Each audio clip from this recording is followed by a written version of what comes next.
Olá, meus amigos, muito boa noite. Eu sou Rubens Júnior. Estamos aqui mais uma vez para mais um programa Notícias da Mata Norte. O podcast Notícias da Mata Norte, a notícia do jeito que o povo quer. A partir de agora, nós teremos uma entrevista palpitante, informações que certamente serão importantes para você que nos acompanha todas as terças e quartas-feiras no nosso podcast Notícias da Mata Norte, em nossa página no Instagram, Notícias da Mata Norte, e também em nosso YouTube, na nossa página Notícias da Mata Norte.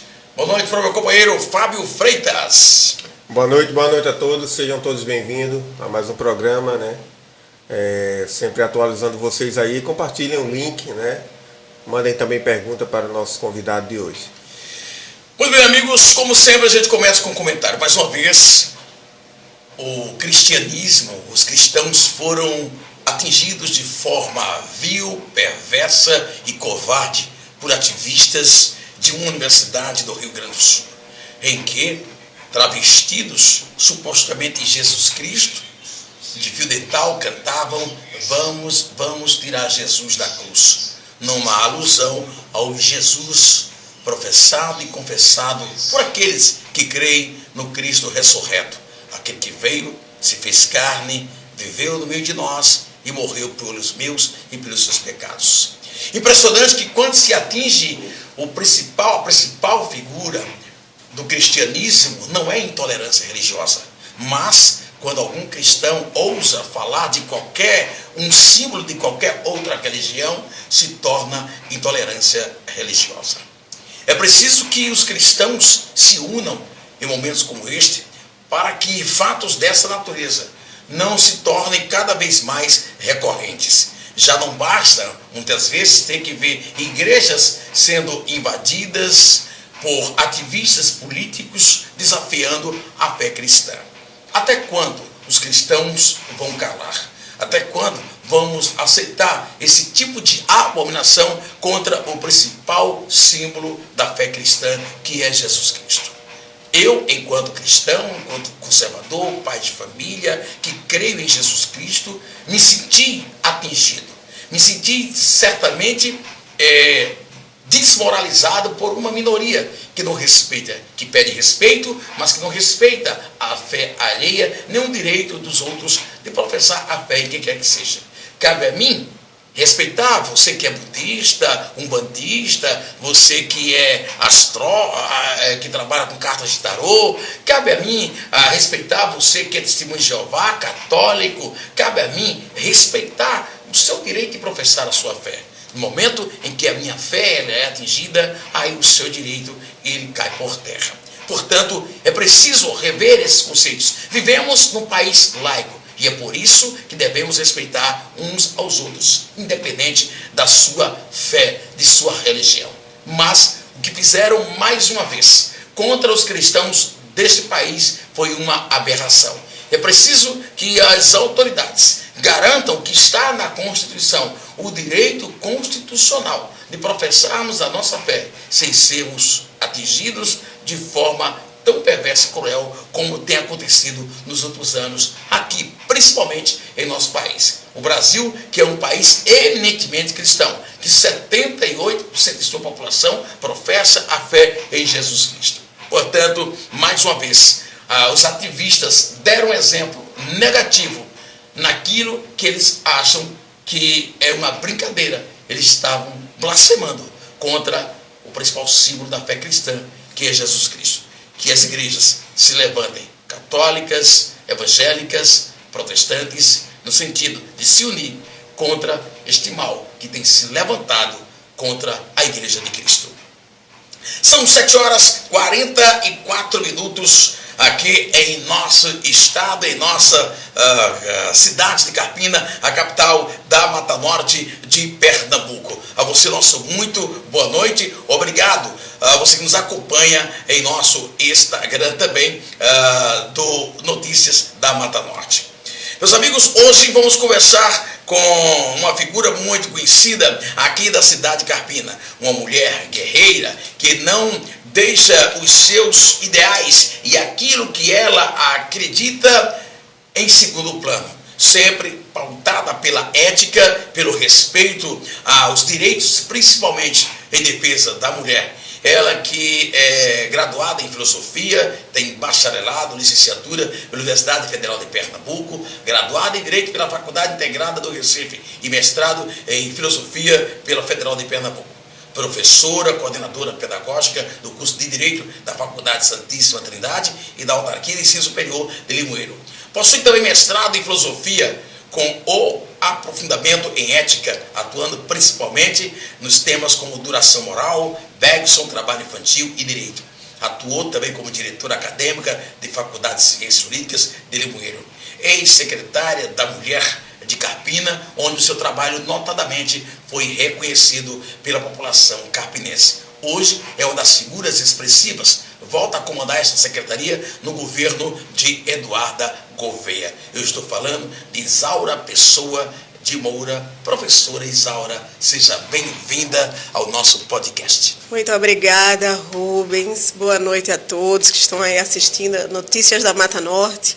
Prazer muito grande estar aqui e agradecer essa oportunidade de poder falar. Eu começo por aquilo que é a sua bandeira, que é a filosofia, né? E foi justamente buscando nesse mecanismo dos estudos da filosofia que a senhora pôde entender um pouco mais do direito, principalmente da mulher. Em que está baseada esta sua luta? Olha, é interessante a sua observação, porque eu sempre digo que eu fui educada pela filosofia. Claro que eu fui educada pelos meus pais, mas quando a gente vai para essa parte teórica, científica na minha vida, eu fui educada pela filosofia e através da filosofia eu conheci o direito e através do direito e da filosofia eu formei os meus ideais e graças a Deus ao longo da minha vida eu tive a oportunidade de trabalhar exatamente pelos meus ideais filosóficos, morais, éticos e jurídicos, não é? Mas não fugindo, muitos falam que a filosofia ela é uma ciência que trabalha muito a suposição do que pode ser do achismo, mas na prática, quem realmente se aprofunda na filosofia, o que é que ela traz, além de lhe trazer o conhecimento, né, de fato, daquilo que você busca, você buscou no direito, a filosofia, o direito através da filosofia, naquilo que você busca, o que é que de concreto realmente a filosofia traz para nós em termos de conhecimentos? Olha, a vida é uma arena onde existem os gladiadores e existe a arquibancada. O filósofo ele fica na arquibancada assistindo, observando, comentando e sempre dando o pitaco, não é? O filósofo é o pitaquento. E a busca maior do ser humano é a questão da felicidade. E a gente busca a felicidade através da política, através da ética, através de tudo que interessa ao coletivo. Acho engraçado porque às vezes as pessoas falam assim, mas o que é a filosofia? A filosofia pensa assim, a filosofia pensa assado. Olha, a filosofia é um conjunto de ideias. É a arte de pensar. É um conjunto de ideias de grandes pensadores. Então, eu não vou dizer que a filosofia ela é ateia, que a filosofia ela é deísta. Nós temos pensadores que são santos, São Tomás de Aquino, Santo Agostinho, eram filósofos. A gente tem Karl Marx, a gente tem Nietzsche, que eram ateus. Não é?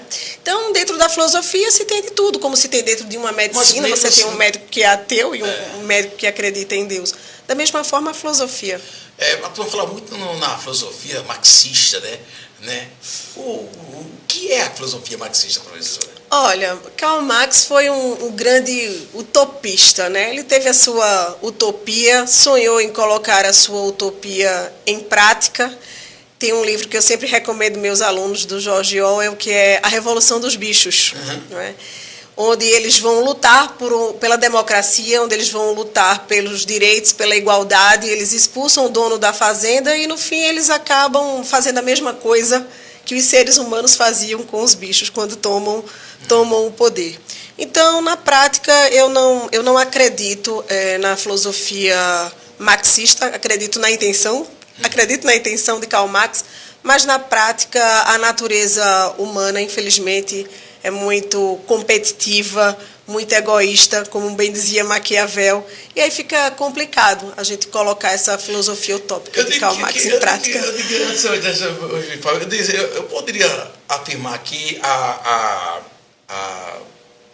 filosofia marxista, ela de certo modo representa a falta de, digamos assim, entendimento do outro, ele impõe a sua própria filosofia de vida, só que ele próprio não conseguiu colocar em prática aquilo que ele pensava, por achar que o discurso dele era o único que só ele resolvia?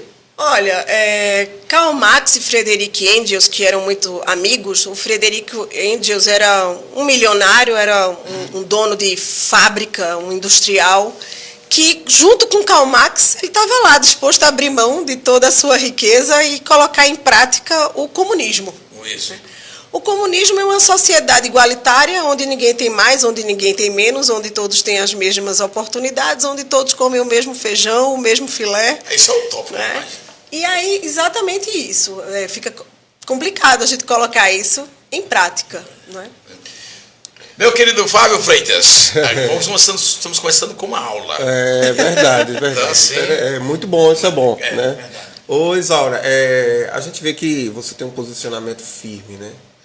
Em alguns momentos, por você ter esse posicionamento, por você ser aquela mulher que chega, né? Que tem o poder de dizer o não, em alguns momentos isso já te atrapalhou de alguma forma? Olha, a gente tenta agradar gregos e troianos. Se eu pudesse, eu viveria bem com todos. Acenderia a vela para o santo e para o diabo, porque eu gostaria de ter vindo a vida a passeio, não é?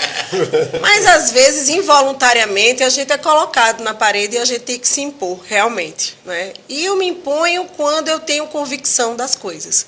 Quando eu estou certa, eu acredito que estou certa, mas também quando eu creio que estou certa, eu também não abro mão da reflexão de que lá na frente eu posso repensar melhor, que as circunstâncias podem mudar, que as coisas podem mudar, que eu possa amadurecer, porque coisas que antes eram tidas cientificamente até como saudáveis. Existe o tal do Dr. Cooper que dizia, olha, tem que correr que é saudável, as pessoas começam a correr, a infartar e a morrer.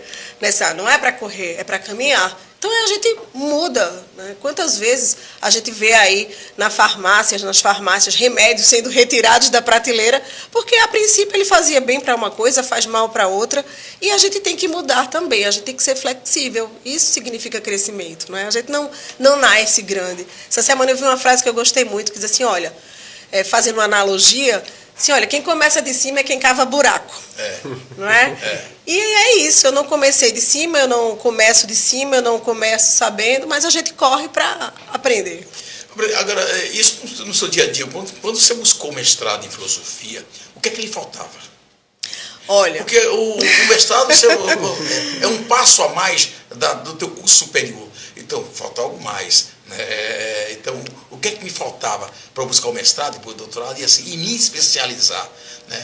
Era justamente por causa dessa teoria do ateísmo, do radicalismo, do... Eu sou cristã, viu? É justamente por causa, é isso que eu estou questionando. Era por causa dessa questão que se dizia que filósofo é ateísta, é doutrinário, né? Como, por exemplo, o marxismo é a doutrina filosófica de uma ideia política, de um socialismo que na prática nunca funciona. Olha, atualmente eu estou com 50 anos, já caminhando para os 51. Quando eu conheci a filosofia... Eu quero chegar lá sim. Quando eu conheci a filosofia, quando eu fui fazer faculdade de filosofia, eu tinha 17 para 18 anos. Né? Era uma criança. E eu fui fazer filosofia porque eu gostava muito de ler, de pensar, de refletir, de escrever. E foi assim que eu entrei no curso de filosofia. E o mestrado foi porque eu tive a felicidade mesmo de, na faculdade, ter sido bem acolhida. Eu estudava na Universidade Federal de Pernambuco. Eu era mascote, cheguei lá, tinha padres, pastores, cinquentões. De repente, uma menina de 17, todos acolhem. A menina que era estudiosa, que tirava 10. E eu tinha um professor querido, perdi contato com ele, que se chamava Washington. E ele disse assim, olha, você vai ser uma excelente pensadora, uma excelente filósofa, eu quero que você faça carreira na faculdade, que você seja uma catedrática, então você vai fazer um mestrado, super me incentivou. Ele que me ensinou a ser professora universitária, sou professora universitária, comecei com 22 anos, graças a esse professor. E aí eu entrei nesse mundo acadêmico, e por isso que eu fui fazer o mestrado em filosofia. Muito bem.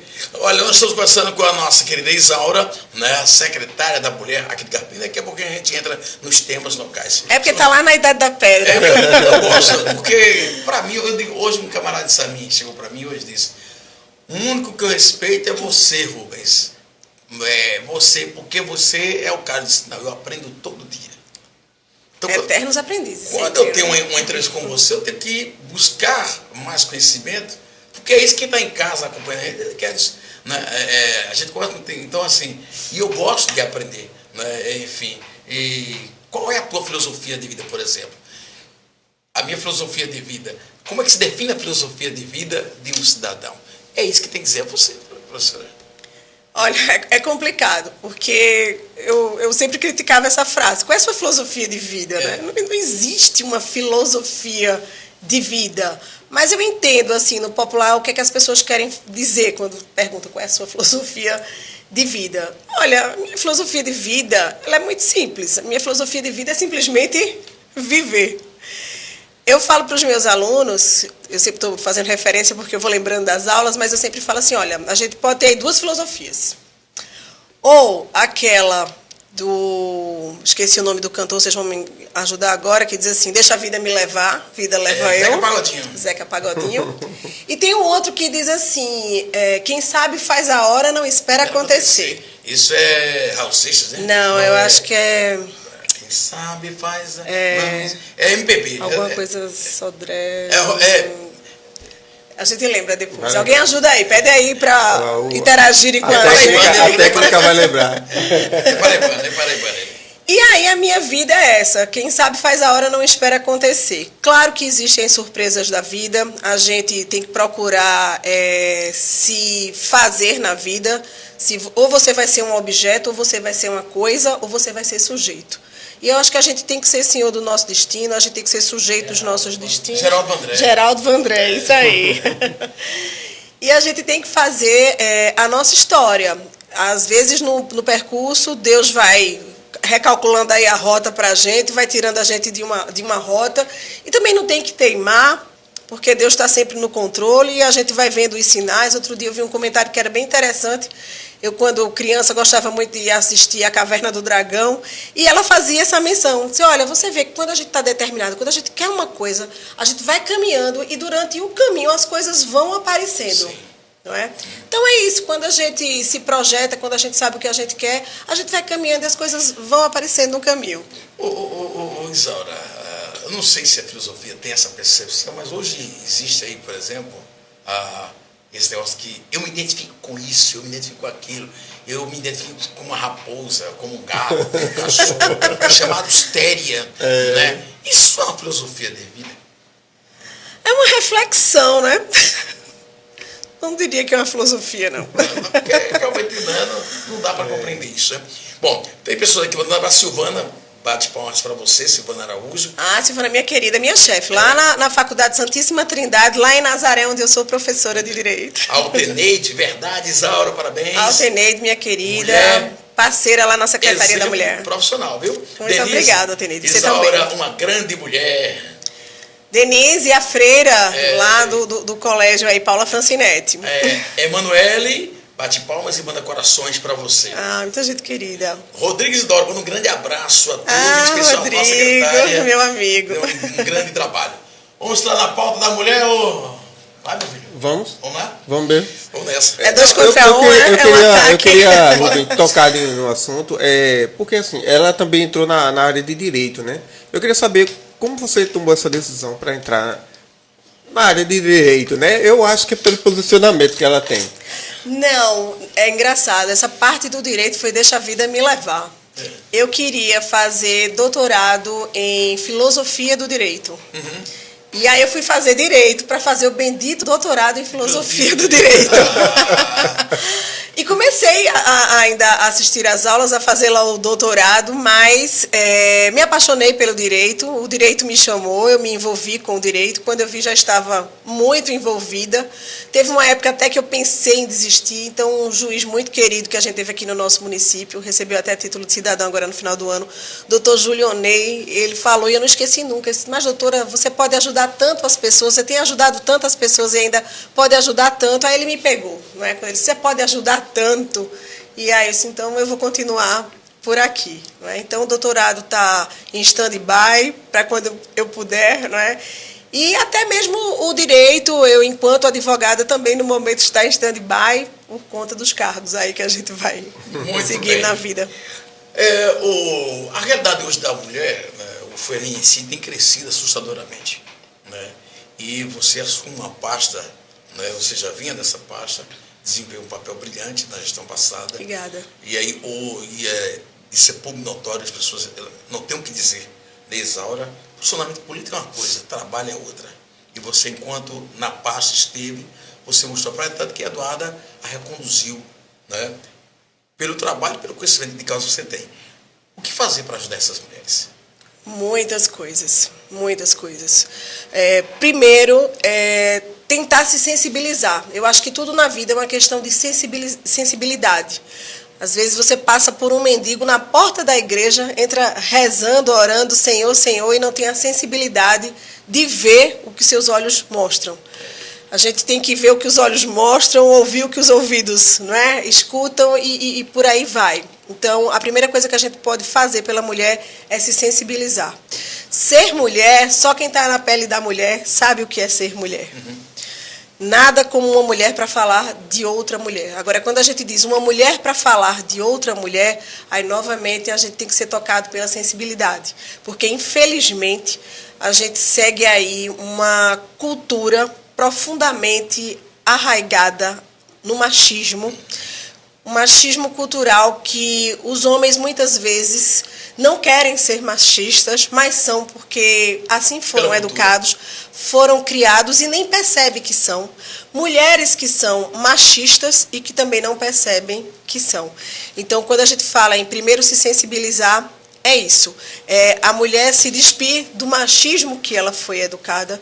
Mas olha, como é que ela vai fazer isso? Então, vem um árduo trabalho aí, de muitas etapas. Lembrando, né, Isaura, que ser feminista não é não é ir para um cabo de guerra, mas é buscar... Olha, hoje tem uma discussão sobre feminismo e feminismo. Feminismo, né? Porque as pessoas acham, e muitas vezes eu sou apontada e criticada injustamente, ela é feminista. Eu digo, meu Deus, antes de dizer assim, ela é baixinha. Por que tem eu ser baixinha, né? Ela é feminista, o que tem eu ser feminista? Olha, o feminismo é a busca da democracia, Isso. É a busca da igualdade, é a busca da igualdade de oportunidades para a mulher. Então, a pessoa feminista, que pode ser tanto um homem quanto uma mulher, qualquer pessoa pode ser feminista, e a pessoa feminista, hoje eu vi uma frase extraordinária, que antigamente se dizia assim, Rubens, eu quero me casar com um milionário. As mulheres diziam, eu quero me casar com um milionário, eu quero me casar com um médico, eu quero me casar com um político. Hoje não, a mulher hoje diz assim, eu quero ser milionária, eu quero ser médica, eu quero ser política. Então, o feminismo é isso, é abrir a porta para todos, da mesma forma. Espaço, né? Ora, se tem competência, né, tem pessoas que não têm competência para determinadas habilidades, mas se eu tenho competência, se eu tenho habilidade para ser médica, por que eu não posso ser médica? Isso. Se eu tenho habilidade para ser motorista, astronauta, por que eu não posso ser? Então, é essa luta. E quando a gente tem essa oportunidade, a gente quer igualdade de oportunidades. Isso. Ah, não, é vaga para médico homem, para motorista homem. Não, a gente também quer. E nós somos tão competentes quanto, então a gente tem direito também ao mesmo salário. Sim.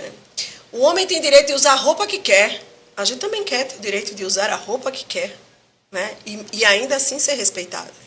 Porque as pessoas confundem. Às vezes uma mulher não pode nem sorrir. Às vezes uma mulher não pode nem ser simpática.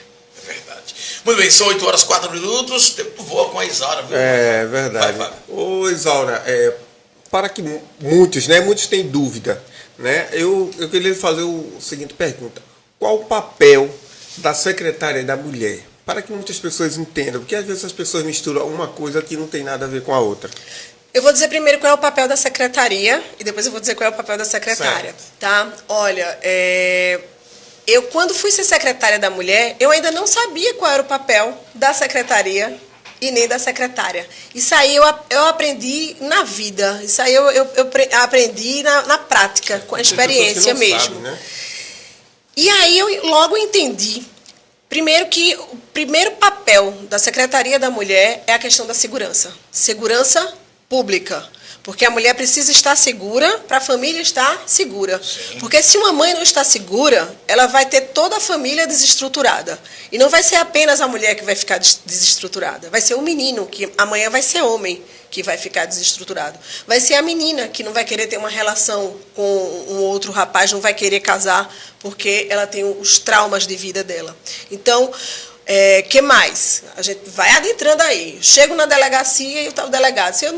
Teve um acidente ali, teve um homicídio ali, teve um furto, teve um roubo, teve um latrocínio e eu estou aqui abarrotado de Maria da Penha. Isso. E eu não posso ir lá agora porque estou aqui com muita coisa para fazer. Então, quando a gente vai cuidando dessa segurança pública, que é a questão da violência doméstica, violência contra a mulher, a gente facilita até mesmo a segurança dos crimes comuns dentro de um município. Uhum. Então, em primeiro lugar, é esse o papel da secretaria.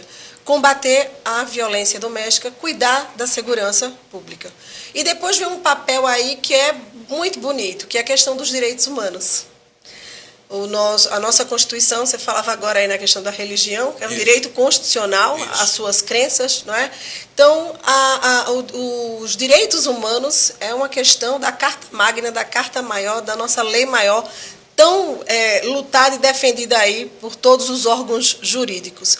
Então, a gente briga pelo direito humano. Que direito humano? O direito humano da mulher. A gente tenta aí chegar a essas oportunidades, essa igualdade, essa proteção, humanizar, né? Fortalecer a mulher. Agora, Isaura, eu ainda não disse o papel da secretária, não foi? Fala o papel da secretária. Agora o papel da secretária, depois eu pergunto a você. Não, então o papel da secretária é fazer com que esses dois viés da segurança e dos direitos humanos, eles sejam colocados em prática. E aí a gente vai precisar de muitas atividades, de muita política pública, de muita boa vontade para fazer acontecer. Agora, secretária, essa busca incessante e, por demais, respeitosa da mulher, por seus espaços, por seus direitos, tem colocado também uma discussão muito em voga, que ao tempo que a mulher tem buscado incessantemente por seus direitos e por seus espaços, ela tem esquecido um pouco a família. Eu sou de um tempo que a mulher ela era a conciliadora do lar. Né? Eu não via os problemas familiares que existem hoje, de filhos, de relacionamento com filhos, de escola principalmente. Minha mãe é daquela que ia na escola e puxava aí. Hoje a mulher busca tantos que esquece até de realmente estar na escola acompanhando seu filho. Aí você está mexendo comigo. Não, estou sendo uma conversa muito franca. Não, porque então, essa discussão. Essa culpa não é da mulher. Essa culpa não é da mulher. Essa culpa não é da mulher. Não, em parte. A gente vai falar. Porque, assim, ela sempre foi aquela que, e assim, foi a mulher que sempre apaziguou o lar. Né? Não quer dizer que a mulher nasceu para ser escrava do lar. Mas a falta da presença da mulher no lar tem levado a uma geração difícil de lidar com ela. Olha, a gente já começa na Bíblia Caim matando Abel. A gente está lá na Bíblia crucificando Jesus Cristo. Isso. Então a gente não pode colocar a culpa dos males do mundo, dos pecados do mundo, nas costas da mulher. Já bastou Eva. Verdade. Não é? Veja bem, a mulher dentro de uma casa, hoje, o marido quer que a mulher trabalhe, a vida está cada vez mais cara, mais são as exigências, não é? Para se educar bem um filho, para se morar com conforto. Hoje que você acorde e diga, eu não vou gastar, é impossível. Então a gente gasta diariamente. Antigamente, talvez, eu acho que é isso que você está se referindo, numa zona rural, que é só colocar mais água no feijão, está tudo certo. Mas hoje a criança ela precisa saber de informática, ela precisa saber de inglês, ela precisa fazer alguns outros cursos para poder fazer um vestibular acirrado. Muitas vezes não consegue na faculdade pública, porque é uma reclamação que eu faço enquanto advogada. A gente paga impostos, e aí não bastasse pagar os impostos, eu tenho que pagar uma escola privada porque não tem pública suficiente. Eu tenho que pagar um plano de saúde porque não tem saúde suficiente. Eu tenho que pagar o seguro do meu carro porque não tem segurança suficiente. Né? E aí a gente anda em estradas esburacadas e a gente paga os nossos impostos, ao invés de feliz, pagamos chateados, indignados. É o bis in idem, é a repetição do pagamento do imposto. Então, hoje, a vida está muito cara. E as mulheres, hoje, muitas, não trabalham porque querem, elas trabalham por uma questão de necessidade. Quantas mães eu vejo chegar na Secretaria da Mulher do nosso município, abandonadas porque tiveram um filho autista, e o marido foi embora. Porque teve um filho com alguma deficiência física, uma microcefalia, alguma coisa do tipo, e o marido foi embora. E ela fica lá para fazer o tratamento. Eu, enquanto advogada, que nem sonhava ainda em ser secretária da Mulher, parece que Deus já estava preparando. Né? Que eu já trabalhava na luta, na caça dos homens para pagar uma pensão alimentícia. E muitas vezes o sujeito me pagava R$100 e dizia assim, ela quer esse dinheiro para gastar com macho, para farrar, como se R$100. Quantas vezes eu não tirei do meu próprio bolso, deixei de cobrar a pensão alimentícia porque aquela mulher não tinha dinheiro para comer. Como é que ela ia pagar a mim? Então, a mãe que fica, ela que quer dar o melhor leite para o filho, ela que quer dar a melhor fralda descartável para o filho. O marido que deixou, ele não sabe o que é o filho chorando à noite, precisando de um leite, precisando de uma fralda, precisando de roupas, precisando de uma melhor educação. Uma mulher, quando ela está em casa, que o marido é o provedor 100%, ali ela é cozinheira, ela é médica, ela é psiquiatra, ela é conselheira, ela é lavadora de louça, ela é até catadora de lixo. E dentro dessa mesma situação, muitas vezes, elas saem, vão trabalhar. O homem, ele só sai para trabalhar, mas ela já sai, tem até uma figurinha que mostra isso bem. Ela sai para trabalhar, mas antes dela sair tem vários obstáculos. Você vai trabalhar com uma mulher, muitas vezes ela pode chegar um pouco atrasada, porque ela teve que lavar os pratos, ela teve que deixar o almoço pronto, teve que levar o menino na escola. Quando ela sai para almoçar, às vezes ela nem almoça, porque ela vai andando, vai na bicicletinha dela, vai do jeito dela, pega o menino na escola, deixa em casa, ou chega no trabalho com o coração na mão, porque teve que deixar com uma vizinha, porque teve que deixar com uma irmã. E aí a gente ainda vê a vizinha, vê a irmã que está ali trabalhando também de forma invisível, né, para ajudar uma outra mulher. Então, o homem, no final de semana, é pinga, é cachaça, futebol, é violência, e a mulher aproveita o final de semana para botar a casa dela em ordem. Então, dizer que hoje as famílias estão desestruturadas porque as mulheres trabalham, não. Graças a Deus que as mulheres hoje trabalham para que seus filhos não passem fome, como poderiam muitos estar passando e como muitos passam. Infelizmente, Rubens, a gente vê hoje que a maioria, eu não tenho estatística agora, mas quem estiver em casa pode ver, hoje no Brasil, a maioria das casas são sustentadas por mulheres. Olha, são 20 horas, 14 minutos. Fábio Freitas. Isso. Ô, Isaura, vocês têm algum trabalho voltado sobre igualdade de gênero, no caso, no lado da Secretaria da Mulher? Sim, a gente até marcou uma reunião agora há pouco com uma pessoa, mas infelizmente a gente está aguardando, foi remarcada. A gente está entrando numa nova era, né? Chegamos agora em janeiro, estamos na parte das mentorias, dos trabalhos, fortalecendo o nosso conhecimento teórico, porque a gente, para dar uma boa qualidade à prática, a gente tem que ter a fundamentação teórica. Eu digo que a prática sem a teoria, ela é cega, mas a teoria também, sem a prática, ela é inútil, ela não é nada. Então, a gente tem que andar de mãos dadas mesmo, prática e teoria. E, nesse momento, nesse mês de janeiro, a gente está cuidando e estamos nos reunindo. A gente já se reuniu com o delegado Jean Rockefeller, que é delegado da Polícia Civil da Mata Norte, dos 18 municípios. Ele tem aí grandes projetos e a gente está nessa com ele. Tenho me reunido também, me reunido ainda não, mas conversado com a nossa promotora do município, a doutora Silvia Câmara. Vem aí projeto também para meninas e adolescentes vítimas de violência. Estamos reunindo também com a Polícia Militar, doutor Fabiano, nosso coronel aí, que tem ajudado bastante na nossa secretaria. Já na minha gestão passada, com defesa pessoal, indo às escolas, a polícia é muito bem preparada, muito bem treinada também para dar palestras. Então, é um trabalho grande que a gente faz em equipe. Carpina tem Câmara Técnica, se vocês quiserem, depois eu explico aí o que é a Câmara Técnica. E estamos nos reunindo com todos os segmentos. Mulheres lésbicas, mulheres trans, mulheres idosas, mulheres negras.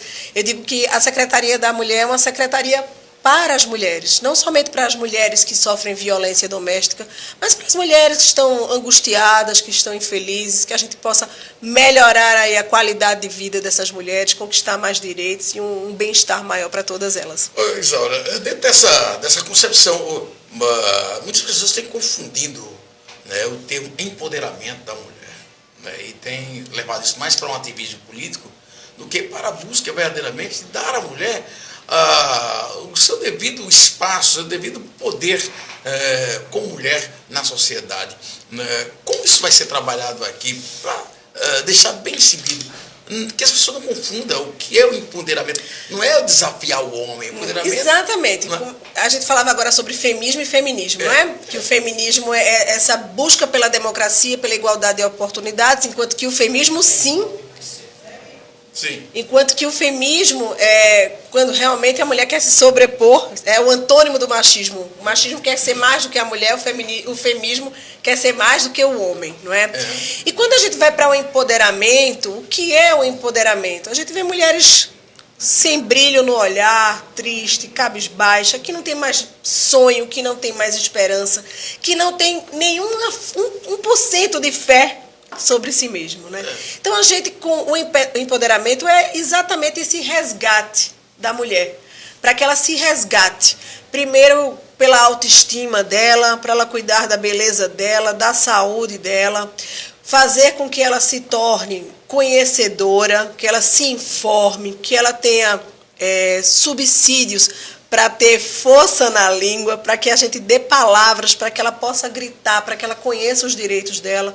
Então, o empoderamento, eu sempre digo, não é estar pintado em cima de um salto. Empoderamento é você ter consciência de si, do que você quer, porque muitas vezes, Rubens, essas mulheres chegam lá sem nem ter um sonho. É verdade.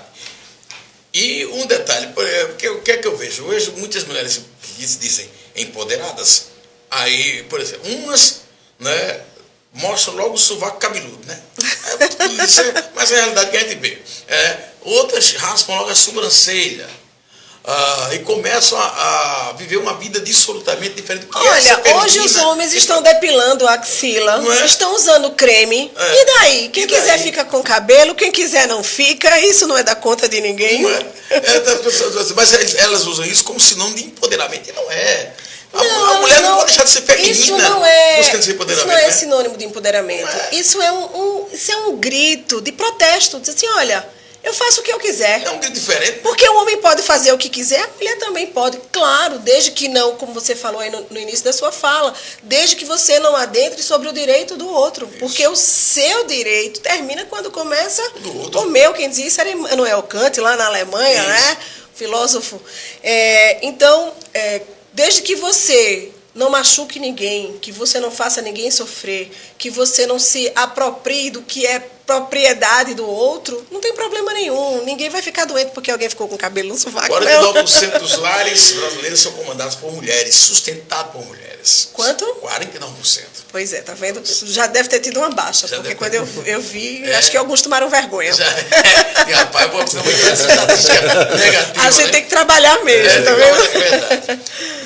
Muito bem, são 20 horas, 20 minutos, pode ir para frente. Ela falou sobre Câmara Câmara Técnica. Técnica.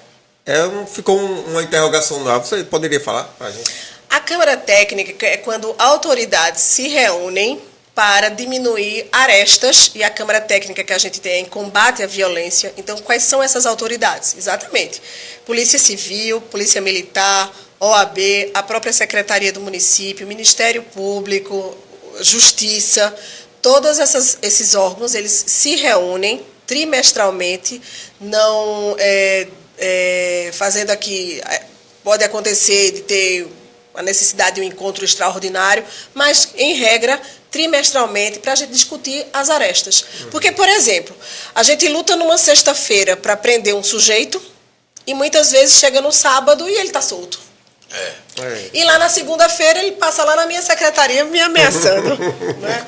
Então, junta-se a Câmara Técnica para dizer, olha, o seu trabalho falhou aqui, o seu trabalho pode melhorar aqui, eu trabalhei assim, e ali cada um vai comunicando o seu trabalho para exatamente ir fechando essas arestas e a gente ir trabalhando em rede.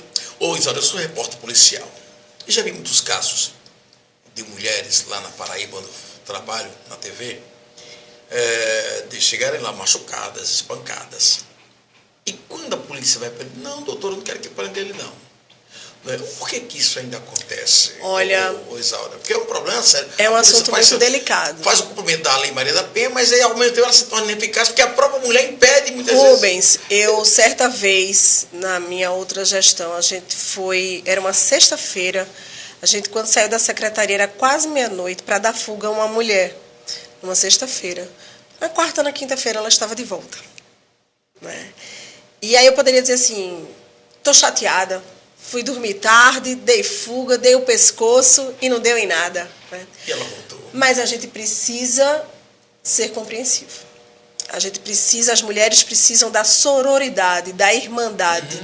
É ouvir, é ajudar, sem julgar. Né? Aqui. Porque cada um sabe. Assim, olha que safada, voltou pro marido. Pois é, mas a gente não sabe o que ela está vivendo. Muitas vezes ela tem uma dependência emocional. Ninguém se apaixona por quem quer. Ninguém escolhe de quem vai gostar. Assim o mundo estava perfeito. Então, às vezes, ela está ali desde os 15 anos, está ali envolvida com aquela pessoa desde os 13 anos, teve um filho com aquela pessoa aos 17, não estudou, não sabe como sair daquela situação. E mais, a gente precisa ainda trabalhar muito por políticas públicas que oportunizem as mulheres. Porque às vezes a gente incentiva tanto a denúncia, mas ela diz, mas depois eu preciso dele para comer, para morar. Porque eu volto para a minha casa, você volta para a sua casa e ela volta para o agressor.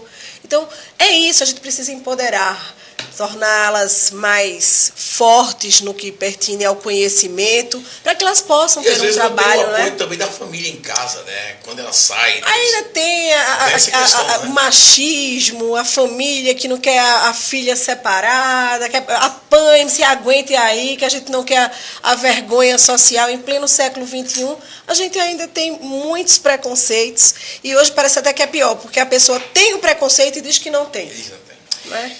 Isaura, vamos para a parte política. Como é que Isaura ingressou na política? Né? O que levou e aí você acabou assumindo cargos na administração pública, com destaque, obviamente, para aquilo que você gosta, que é defender os interesses da mulher. Mas o que te levou a ingressar na vida pública política? Porque pública você já é como professora de faculdade, não deixa de ser pública, né? Isso. Olha, não é segredo para ninguém. Eu moro em Carpina de uma vida inteira, todos me conhecem aqui, eu já publicizei a minha vida, todos conhecem, todos sabem que um belo dia eu fui ao prefeito Manuel Botafogo, pedi um trabalho, estava precisando de um trabalho, e ele foi muito solícito, me ajudou bastante, sou grata até hoje. E aí eu comecei a trabalhar na prefeitura, um belo dia ele me colocou numa secretaria de educação, e aí depois eu fui ser secretária de administração, e finalmente ele me deu esse grande presente, que foi ser secretária da mulher. Eu nem sabia o que eu estava ganhando naquele momento. Mas foi exatamente como eu falava agora há pouco para vocês. Foi nas ruas, conhecendo as mulheres, conhecendo a necessidade das mulheres, foi olhando diferente para os olhos das mulheres, que eu fui me sensibilizando com a causa pública e fui tendo vontade de fazer cada vez mais. E aí eu fui me espalhando, tentando, não é, salvar. E foi assim. Então, assim, você fala de Sagradal, Botafogo, e mostra que você é uma pessoa coerente. Né? Não é porque você hoje está num grupo político que vai dizer, não, lá não presta, não prestou, foi... Não, você é uma pessoa, eu sou verdadeira. Você é verdadeira. Eu acho isso muito bonito, sabia, Zaria? E isso realmente é difícil nos dias atuais. Foi um período que eu passei, que eu fui muito feliz, mas ciclos terminam. E hoje eu estou em um outro grupo, do qual eu estou muito feliz. E tem a cereja do bolo, tem a Pérola, que é a nossa prefeita, Eduarda, do qual é muito simbólico, não é? Como as coisas aconteceram, a forma como eu saí, o porquê eu saí. E hoje eu volto para a Secretaria da Mulher trazendo uma prefeita mulher. Não é? Isso é muito simbólico, eu acredito que nada é por acaso. E eu estou muito feliz e eu tenho refletido bastante. Assim, quando eu me sentei novamente naquela cadeira, assim, não, nada é por acaso. Deus, o que é que o Senhor quer que eu faça? Porque eu estou aqui novamente, não é? Porque porque não foi uma condicionante para você aderir a ela. Você disse, eu vou, não. Se você ganha, eu voto. Isso não foi uma condicionante. Você não, foi não. Por acreditar, pela sua coerência. Olha, né? O ciclo acabou, eu saí de uma luta e entrei em outra. E assim, como a gente conversa, você defende uma causa. E ia defender uma que era incoerente com aquilo que você pensa. Então, eu acho que você, nesse aspecto aí, pontuou bem. E quando você não for uma condicionante para esse apoio, mostra o seu caráter, a sua capacidade, né, de trazer boas ideias, ajudar. Você foi essencial naquele momento da campanha de Eduarda. Eu acho que isso faz com que você verdadeiramente tenha crescido perante a sociedade carpinense. E a gente quer fazer aí muito mais pela mulher. A gente tem uma prefeita mulher, uma pessoa jovem, cheia de energia, que eu sempre digo, meu Deus do céu, Eduarda, eu tenho 50, Eduarda tem idade de ser a minha filha, então Eduarda não dorme. A gente quer descansar, Eduarda não deixa a gente descansar, é espoleta com todo gás, com muita boa vontade também, com caráter, cheia de princípios e querendo fazer o melhor pelo município e, com certeza, pelas mulheres também. Fábio Freitas. Ô Isaura, hoje, no seu ponto de vista, quais as maiores dificuldades para uma mulher estar no meio político? Porque a gente sabe que hoje tem que ter um percentual de mulher para poder progredir, não é isso? E eu queria saber de você, hoje, qual o que você vê que seja mais obstáculos, dificuldades para a mulher estar no meio político? Ainda é o preconceito. Eu mesma sofri preconceitos. Eduarda sofreu muito preconceito. Você veja que nessa política que teve agora, a mulher foi a mais achincalhada, a mais achovalhada foi Eduarda. Eram 3 homens batendo numa mulher, né? E isso me entristeceu bastante e foi ótimo, porque indignou muitas pessoas também. E dava força para não desistir. E aí dava forças para todos nós, principalmente para ela, né, que voltava cada vez mais forte. Às vezes a gente se sensibiliza, a gente chora porque corre sangue nas veias, mas aquilo só engrandece. Eu sempre digo, olha, são as noites, consequência dos dias de grande luta, que nos engrandece, que faz a gente dormir com o sono dos justos, né? Então é isso, a política ainda, a mulher ainda está fadada ao preconceito, até às vezes, infelizmente, ao preconceito das próprias mulheres, né? Então a gente ainda tem que lutar, tem muito o que fazer ainda. As mulheres, na sua maioria, elas não entenderam a sua capacidade que ela tem, né, de liderança. Falta isso na mulher, esse entendimento da sua capacidade de liderança, Isaura? Talvez sim, talvez muitas mulheres ainda não tenham percebido a força que tem, a necessidade que existe dela e da competência que tem ela no poder público, não é? Mais do que na política, é no poder público. Mas eu fico feliz porque hoje Carpina tem mulher juíza, tem mulher promotora, tem uma prefeita, tem uma mulher presidente da OAB também. É verdade. Né? E tudo isso vai fortalecendo aí. A mulher vai dominar o mundo, viu?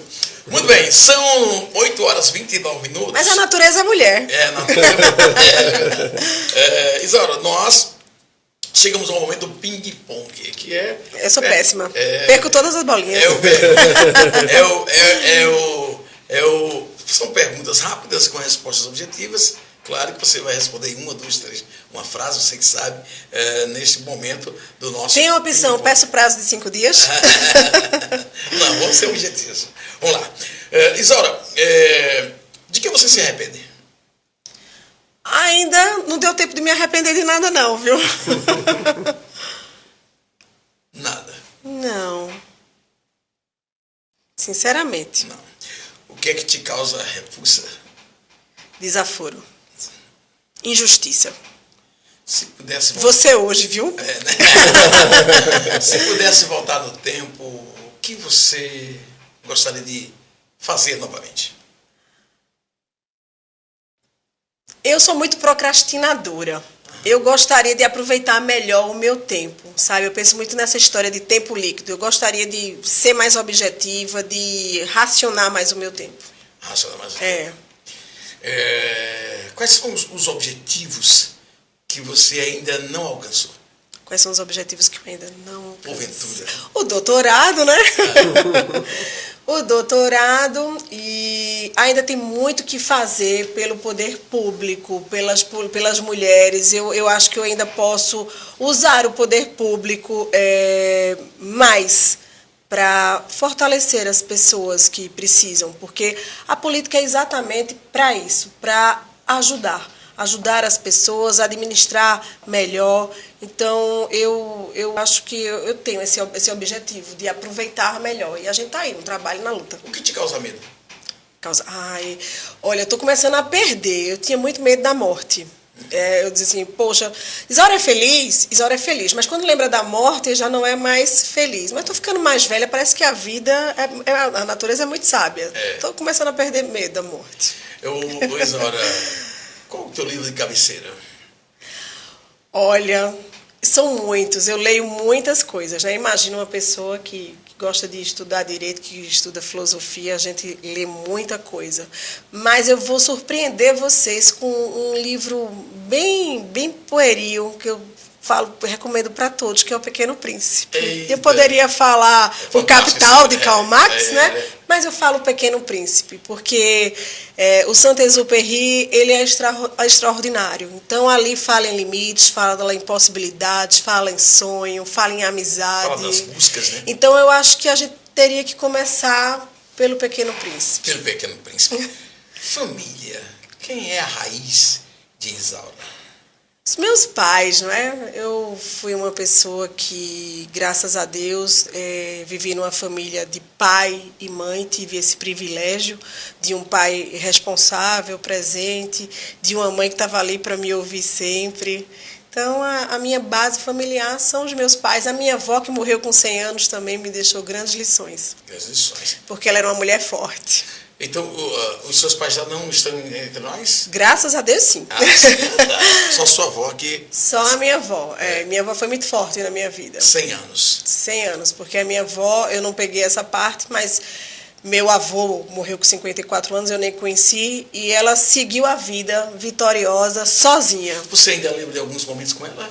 Muitos, porque ela morreu na época da pandemia. Então, ela me contava as histórias dela de infância, eu a via independente, buscando o que ela queria. Ela não precisava de ninguém para viajar, para comprar, para vender. Ela mesma se resolvia, ela sabia o que queria. E quando ela botava uma coisa na cabeça, ninguém tirava. Ela é a sua maior saudade? Sim, atualmente sim. Muito bem. A política, como é que você define a política? A política, ela tem um objetivo maravilhoso. o sentido da política é como a gente estava falando agora, né? Melhorar a vida do cidadão, dar dignidade ao cidadão. Fazer pelo cidadão. Isso. Ô Isaura, quem é Eduarda Gouveia? Eduarda Gouveia é uma mulher forte, resiliente, guerreira, de um caráter profundo, de uma sensibilidade maior ainda, uma mulher muito educada, que eu acredito que ainda vai fazer muito pelo nosso município. E se Deus quiser, eu quero estar junto aí, de mais essas outras vitórias que ela terá. Isaura é mãe?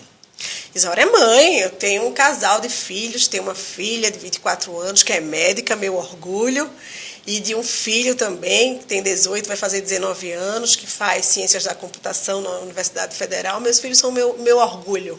Eles, digamos, é a sua base hoje? São o sentido da minha vida. Eu digo que eu tenho feito um mundo melhor graças a eles. Uma frase que define Isaura. Olha, essa frase é boa para mim também, mas eu sempre falo para as mulheres. Eu gosto muito, que é uma frase do Jean-Paul Sartre que diz assim: não importa o que fizeram de ti, né? Mas o que você vai fazer com o que fizeram de você. É forte essa frase. Isaura, muito obrigado por estar conosco neste Notícia da Mata Norte. Foi um aprendizado para mim. Eu que agradeço. Saio daqui com mais conhecimento. Esperamos ter outras oportunidades para discutir temas, né, do dia a dia, da filosofia, do dia a dia. Enfim. Eu espero que você tenha público para ouvir filosofia. A gente tem, as pessoas precisam buscar mais conhecimento, sabe, Isaura? Eu acho que o mundo precisa disso. E quando a gente tem uma entrevista como você, diferenciada, é uma entrevista para levar conhecimento na prática, na teoria e, acima de tudo, na formação da personalidade das pessoas. Então, eu acho que é isso. Então, eu quero lhe agradecer, né, pelo privilégio de tê-la conosco. Eu que agradeço a oportunidade. Muito obrigada. E, minha gente, vamos ler, vamos nos informar, vamos estudar, porque o conhecimento transforma o homem, transforma a gente, transforma as nossas vidas, viu? Que bom, né, Fábio? Que bom, que bom. Hoje foi uma aula, né? Estamos aqui, até a nossa técnica hoje... Mundo correu, todo mundo correu para trabalhar. O assunto foi bom, viu? Foi Escapei bom. de vocês. Muito Pessoal, bem, Fábio. Amanhã, no podcast, né? Isso, estaremos amanhã confirmando o entrevistado durante a manhã de manhã, porque há um detalhe ainda para ser acertado. Isso. Mas estaremos amanhã com o nosso podcast, a segunda edição do podcast desta semana, aqui do Notícia da Mata Norte. Até amanhã! Até amanhã, boa noite a todos, obrigado a todos e amanhã tem mais. Lembrando que os melhores momentos dessa entrevista ficará no feed do nosso Instagram e a entrevista completa em nossa página no YouTube. Lembre-se sempre, o dinheiro e o poder de nada valem se em seu coração não existiu o amor de Deus. Boa noite a todos e até amanhã. É isso aí.